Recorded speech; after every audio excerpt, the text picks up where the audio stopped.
پاکستان میں یہ باتیں ہونی ہیں. آپ اپنے عزائم بلند رکھیں. ہاں لبیک لبیک کے ساتھ آپ کھڑے ہو. سمجھ آئی بات؟ ہاں لبیک کے ساتھ کھڑے ہو. ہمارے لوگ یہ لوگ کہتے ہیں جی کیسے حالات ہوں گے. میں آپ کو آخری بات کر کے نا ختم کرنا چاہتا ہوں. فتح مکہ والے دن مشرکین نو پتہ سی حضور دا راستہ نہیں روکیا جا سکتا, لیکن اس دن بھی انہاں حضور دا راہ روکیا. تسی کی سمجھتے ہو بھائی دین ایویں آ جانا ہے؟ راستہ تہاڈا آخر وقت تک رکنا ہے, لیکن تہاڈے عزائم ہونے چاہیے اے راستے جیسی رکن والے نہیں, اسی تے منزل تے پہنچن والے ہیں جناب. اے تہاڈا کام ہونا چاہیے. راستہ تو اس دن بھی روکا. حضور جنت المعلا کی طرف سے تشریف لا رہے تھے فاتحانہ انداز میں, اور خالد بن ولید جو ہے وہ اس طرف سے تشریف لا رہے تھے.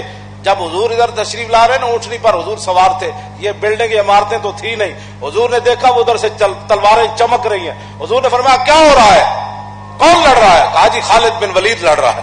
فرمایا جا کر کہو کہ تلوار رکھ دے. وہ صحابی جو گئے نا انہوں نے کہا, حضور نے فرمایا تلوار چلا دو. خالد بن ولید ایک کو تلوار نال ہی بندے انہوں نے وڈ دیتے, وہ سارے نس گئے. جدو حضور فرمایا میں تو کیا تلوار رکھ دے, تسا کیویں کیا تلوار چلاؤ؟ انہوں نے کہا جی میں تو انہوں نے آگے کیا تلوار چلاؤ. حضور نے انہوں صحابی نو بلایا, فرمایا تسی کی میں تو کیسی تلوار رکھ دو, تسی کیا چلا دو. انہوں نے کہا حضور میں جدو جا رہے سی رستے میں ایک بندہ ملیا جدھر سر جڑا آسمان تک بلند سی, فرشتہ سی نا. انہوں نے کہا اے گل نہیں کرنی, اے گل کرنی. حضور مسکرا پہ فرمایا اچھا اب جو چاہتا ہے وہ جو کرتا ہے. فرمایا بدعود والے دن میں کہا سی نا میرے ڈھائے چڑھ گئے تو میں انہوں مار دینا ہے, آج جو میرے منہ مبارک سے نکلی بات رب نے پوری فرما دی.